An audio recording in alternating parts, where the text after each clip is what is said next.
a group of us went on a winter retreat, and so this morning we're going to be hearing from the teenagers. We're going to be hearing some of the scriptures that we focused on. We're going to be hearing about some of their experiences. So you may not hear your typical sermon this morning, but I do know that God will speak to you through what they learned. God will speak to you through these scriptures. So it's going to look a little bit different, but we're going to be hearing how God has shown up in their lives. And just to provide you with some context as the offering is going on and they're figuring out how to grab the stools, we went to Beulah Beach Camp, and that's up in Vermilion, Ohio. We went last weekend. We were there Friday to Sunday, and I just want to kind of give you a little recap of what we did. That way you can kind of understand where we're coming from. We drove up on Friday, and we went and got dinner, and we went to the house that we were renting, and we had a worship session and a message, and then from 10:30 to 1:30 at night, we went to Kalahari. So the kids had a blast, and the adults were trying to stay awake. And it was really fun, though. Kalahari is a water park. And then Saturday, it was a day full of games and fun, but we also had 2 more worship sessions. We played lots of games. We played volleyball. We played dodgeball. And the adults, again, realized how it feels to be older than the teenagers after you do those kinds of things. My arm is still sore. We do not take it easy on any of the middle school girls when we're playing dodgeball, that's for sure. So just to help you understand, these teenagers who, if you have any teenagers in your life, you know that the majority of the time they're looking at their phones, right? These teenagers spent a weekend without their phones. We went to essentially 4 church worship sessions. We got to just spend time together. We got to enjoy time together. We got to laugh, and we got to have a lot of fun. But we really got to grow closer together. So what we're going to do this morning is we're going to hear some of the scriptures. Those are on your sermon notes. But also we're going to hear some of the teenagers share their experience. So first we're going to hear from Greg and what he enjoyed about the trip. I like Kalahari because it was so fun. All right, and everybody else, you can walk up and read your scripture and then share. So, who's up? Yes. All right. My name is Patrick, and I'm going to be reading from Acts 2:44 through 47. And all the believers met together in one place and shared everything they had. They sold their property and possessions and shared the money with those in need. They worshipped together at the temple each day, met in homes for the Lord's Supper, and shared their meals with great joy and generosity, all the while praising God and enjoying the goodwill of all the people. And each day the Lord added to their fellowship those who were being saved. And the speaker at the camp shared about when he worked at a summer camp, and they had a bike ramp that jumped into a lake. And he talked about how once the kids started going, there was no way to stop because the bike didn't have any brakes. So he said that the kids that did it had fun. The kids that didn't do it were disappointed because they missed out. And the kids that had second thoughts or got scared halfway down the ramp crashed into the bushes. So I kind of connected this to our own lives because God wants us to be all in for Him and to live our lives to the fullest and to stay on track.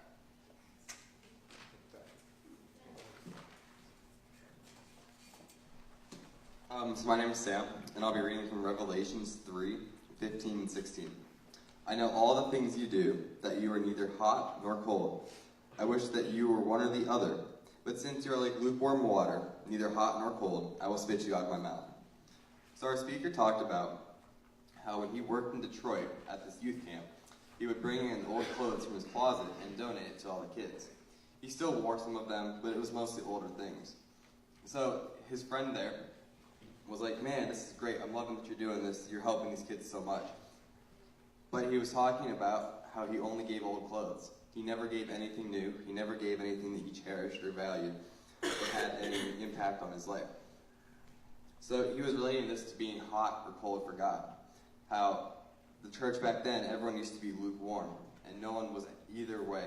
God does not want lukewarm. He says he'll spit you out of his mouth. being lukewarm means that you're not really moving for God. You're just sort of stationary where you are. And it doesn't help God. He doesn't want in the middle. He wants one way or the other. Preferably towards him, but at least you're picked a direction for your life.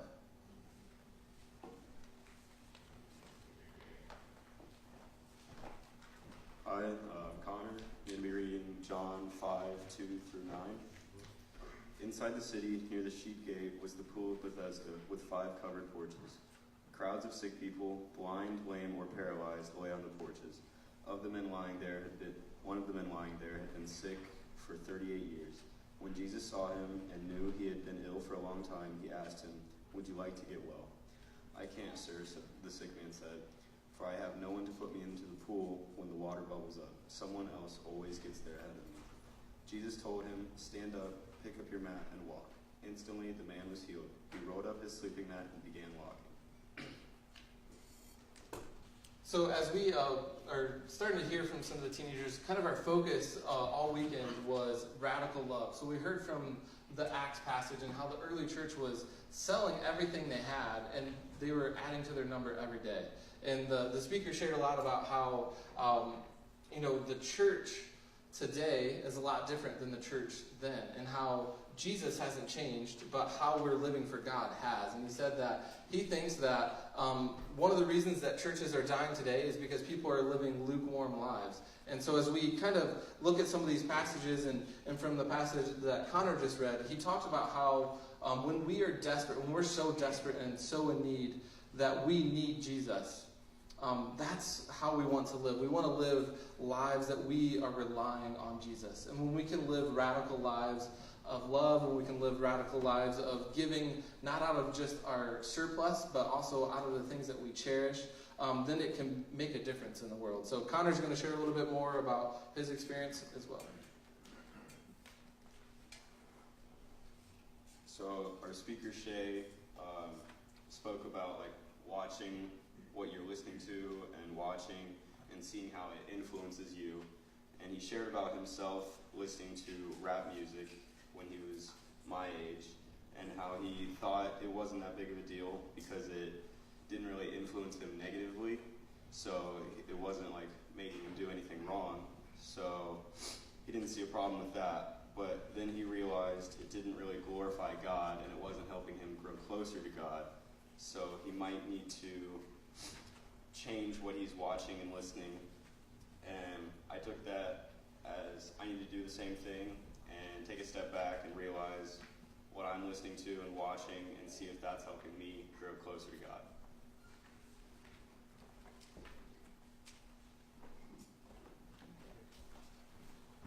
Hi, my name's Will. I don't normally help out with the youth, teens, whatever. There was kind of a last minute thing, and Jake asked me if I'd come along, and I agreed. This was something that was a little bit out of my comfort zone. I'm not really a crowd person. But it ended up being a really cool weekend, and it was fun just to hang out with the guys, and it was just really cool. The speaker, Shay, was awesome, and I got a lot out of it, but let me read my verse. It's probably got that. This is Matthew 9:27 through 31. After Jesus left the girl's home, 2 blind men followed him along behind him, shouting, "Son of David, have mercy on us." They went right into the house where he was staying, and Jesus asked them, "Do you believe I can make you see?" "Yes, Lord," they told him. "We do." Then he touched their eyes and said, "Because of your faith, it will happen." Then their eyes were opened and they could see. Jesus sternly warned them, "Don't tell anyone about this," but instead they went out and spread his fame all over the region. There was a lot of cool things that the speaker had to talk about, but one of the foundations is what Jake was just saying, is kind of the difference between church now versus church back then, and how these people sold out completely, and they didn't hold anything back. And I don't know, it just was really convicting for me. There's the lukewarm verse as well. There's no way to be kind of half in for God. You either are or you aren't. And he asked us to take an honest look at our life and ask that question. If you were to look at me, am I all in? And I just that really hit home for me. I know that I could be doing a lot better, and I haven't really stopped thinking about that since this weekend. So it was, Jake asked me to go along to help out, but it was really impactful for me personally, and I'm super glad I went. Yeah, thank you. Hi, I'm Adriana. I'll be reading Matthew 28:18 to 20. Jesus came and told his disciples, I have been given all authority in heaven and on earth. Therefore, go and make disciples of all the nations, baptizing them in the name of the Father, and the Son, and the Holy Spirit. Teach these new disciples to obey the commands I have given you. And be sure this I am with you always, even to the end of the age. Hi, I'm Melissa. I've been helping out with the teens for about 2 years now, so you might recognize me from that. So I didn't go on the winter retreat, mainly because it was boys that went, and the whole baby thing, not something I really felt like being at a water park with. So I wanted to just talk about the teens in general and the kinds of things that I get to experience helping out with them that the rest of the church doesn't get to see.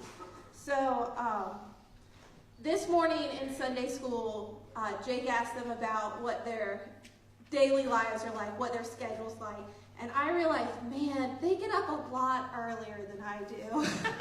And I'm already exhausted, and it just really impressed me, like their commitment. They are always at Sunday school. And I try really hard to get there and help out because I do really enjoy helping them, but they are always there. Their commitment to showing up every Sunday morning to Sunday school after spending all week getting up way earlier than I would ever want to. It's just really impressive. And then they have evening activities that they also show up to. And so they're just really putting a lot of effort and putting a lot of time.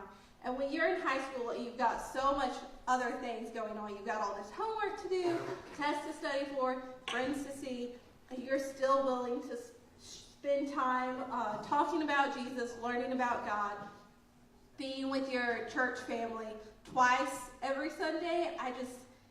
I'm impressed. And for me, they always make it fun. So lately, it's been really hard getting up, and moms out there know, they understand. But I know that when I do get up, when I do make it to Sunday school, they're going to make me laugh. We're going to learn something, but we're going to have fun doing it. And they are surprisingly insightful. Like even when I know it's just for a joke, but there's insight in there. They know what they're talking about. Yes, you do. And they always participate. That's something else that really impresses me. So as a children's librarian, I've worked with lots of different groups of kids, different ages. And sometimes you're like, okay, everyone, let's stand up. And they just sit there. But our teens actually do things. Like it doesn't matter how goofy it is. It doesn't matter what we're asking them to do. They will try. They will put a good face on for it, even if they really don't want to do it, like standing up in front of a church talking to everybody. Because that's scary. It's very scary. I'm still scared. I'm still kind of shaky right now. But they always try really hard and put forth a lot of effort doing anything we ask them to do. They've got such good hearts. They're caring. They're helpful. They're willing to do anything that I need them to do, from like, oh, can you please just like pick up that paper because I'm not bending over, to when we need help like with the turkey trot. I know that Sam has been the turkey that runs in front of the kids' run multiple times. They're always willing to step up and do what needs to be done. I've learned so much from them, and not only just slang terms, because they have definitely taught me a lot of things. They'll say things I'm like, what are those words? And then I learn a lot. But also, they've given me a lot of hope and confidence in their generation.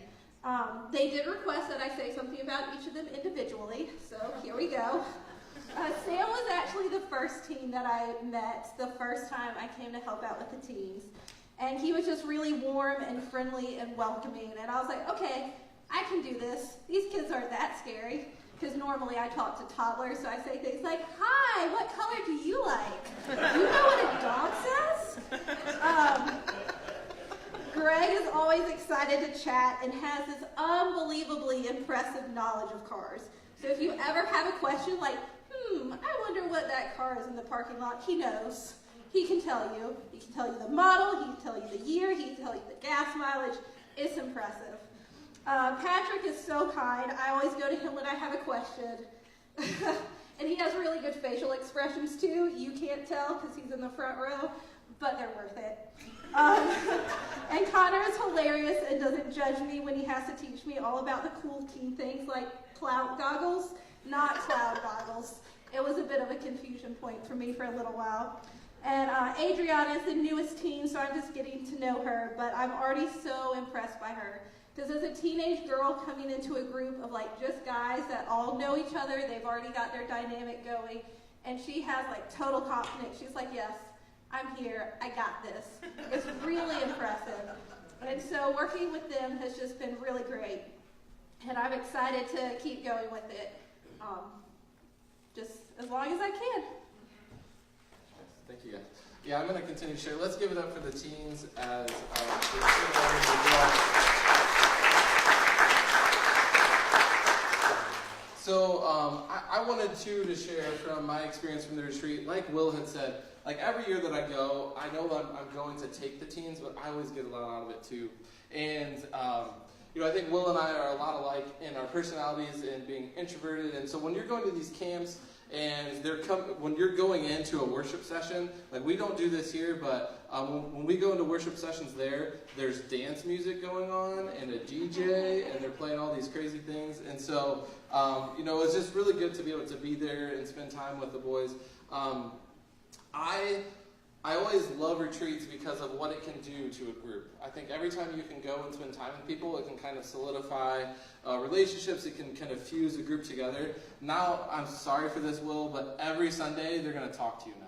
Like before, they may not have, but now they're going to talk to you. So, but we got to spend time together, but the whole weekend we're talking about what it means to have a radical faith, what it means to live radically for Jesus. And so we heard from some of the teens of what they learned, and I think what I was hearing and kind of the mindset that I was in, I was thinking a lot about our new church and where we're going to be and what we're going to do. And so the speaker kind of shared a lot about how if we want the church to change today, it has to be change in how we live. And so even though we're going to have a new building, and even though we're going to be on new land, we're going to have new things, nothing about our church is going to change unless we change how we live. Right? We might have newer and nicer things, and people might show up, but if we really want to make an impact on this city, it needs to be how we live. And I think we don't have to wait until that building is built to do that. We can start doing that now. We can live radical lives for Jesus. We can live in a way that people see Jesus' light in us. So I wanted to share with you one of the stories that kind of stood out to me. Both of them had to do with finances. So Shay was the main speaker there, and he is a lead pastor at a church that was just planted a year ago. And so he shared a lot about how just like the financial struggles of starting a church and all of that he was going through. And so his challenge in it personally was, God, you're asking me to leave this and to go to something that has no security. You're asking me to kind of make a financial risk to be able to do this with my family.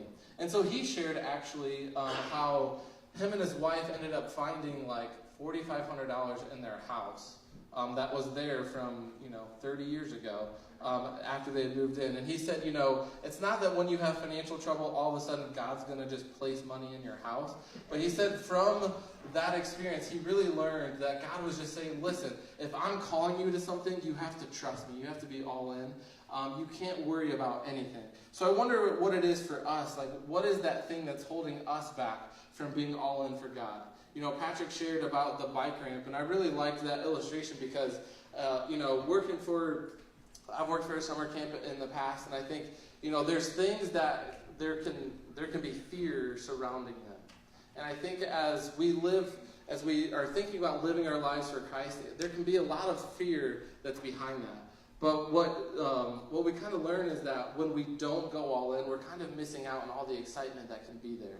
I think all of us, we kind of think about riding on a bike that intentionally doesn't have brakes, so you have to go all, like none of us would really want to do that, right? But what he was saying is, we have all these kids, and the ones that went and they did it, they had the time of their lives. the ones that stayed at the top of the hill, they were just disappointed that they missed out. And the ones that started second guessing on the way down, they ended up crashing, right? And so for us, we need to be all in. We need to be living for Jesus. And when we do, we're going to take bold steps of faith. We're going to take steps where we might have to make some financial risk. We're going to take steps where some of these things may not be certain, but once we do it, Christ is going to show us what it means to live a fulfilling life for him. He also shared a story about, so they're in a new church plant, and finances for a new church plant aren't always, the most secure. And he was asked by the ministry that he had helped with, if his church would help them buy their van, because it was a ministry in inner city Detroit, and all of the kids that they would normally reach during the warmer months, they just wouldn't come out, so they needed a van to be able to help reach and go and pick up these kids. And so he shared how he was asked to give $5,000 from their church, and he kind of shared what he was going through personally, and how he kind of had to pray about it, because his first reaction was, yeah, no way, like, we're not in the place to do that. There's no way that we can do that. But God nudged him to do that. So he wrote the $5,000 check. He put it in the mail. And I think the next week when they received a check in the mail from the church that was supporting them, and it was for $5,000. And they didn't know, that church didn't know that they were asked to give that. So he was kind of sharing how they took this step of faith and made this financial risk for this ministry, and how God showed up again and again. And I think beyond that story just being amazing and how God has worked, I think what stood out to me most from that story was that number didn't scare me, right? Like, he said $5,000, and I was just thinking of all the ways that God has shown up in our church over the last 10, over the last 20 years. Like, God brought a stranger to our property, and he gave us $15,000. And people have donated money over and over. And some of you are sitting there thinking, you know what, like, I just don't have the money to be able to donate, to be able to help support a church plant. I remember very vividly when I first came here, we were in the capital campaign to raise money for the Promise, to be able to move the dirt on the land. And I remember somebody placing change in the offering marked at the Promise. And I think that just kind of stood out to me, as just saying, like, man, this church is just sold out. They've given up their finances to be able to do this thing that God is calling them to. So when I heard that story, I was just kind of reminded of how many times God has shown up in this church. So church, God is showing up, and he is leading us to a new place, and he's leading us to a new building and a new land. And we're going to have a lot of questions, and we're going to have a lot of fear, but all we have to do is just live for him. So are we willing to be the church that is a part of this, right? Are we willing to be the people that is willing to be a part of what God's doing? And it's going to mean that we have to take steps of faith. I'm so thankful that I have adults that are willing to put up with the teenagers as much as I do. Right? I'm so thankful that I can call people, and I called 3 people, because we had an adult had to drop out last second, and I called 3 people, and 2 of them said yes. And I was like, there's no way I can find another adult. And Will's like, wait, there's another person that said yes. So you didn't know that till now. But I'm just so grateful that we have people that are willing to take a step out of their comfort zone and to be able to help. And so this morning, because I have the platform, I just wanted to share a little bit with you about the teenagers. I think Melissa did a great job just sharing a little bit about them. So for some of you that don't get to interact with the teenagers a lot, the only thing that you might see of them is them playing a game sitting in the back, or them, making paper airplanes out of their bulletins, or them doing all this stuff. But, I see God show up in their lives so many times. And so this morning, I just wanted to share with you a little bit about what we do as a youth group, and what we've been talking about. So each Sunday we have Sunday school, and each Sunday night we have youth group, and we had just finished a series really diving deep into prayer. And we just finished another series about influences and the things that we surround us, and how those influence our lives, and how we can make good choices and use discernment.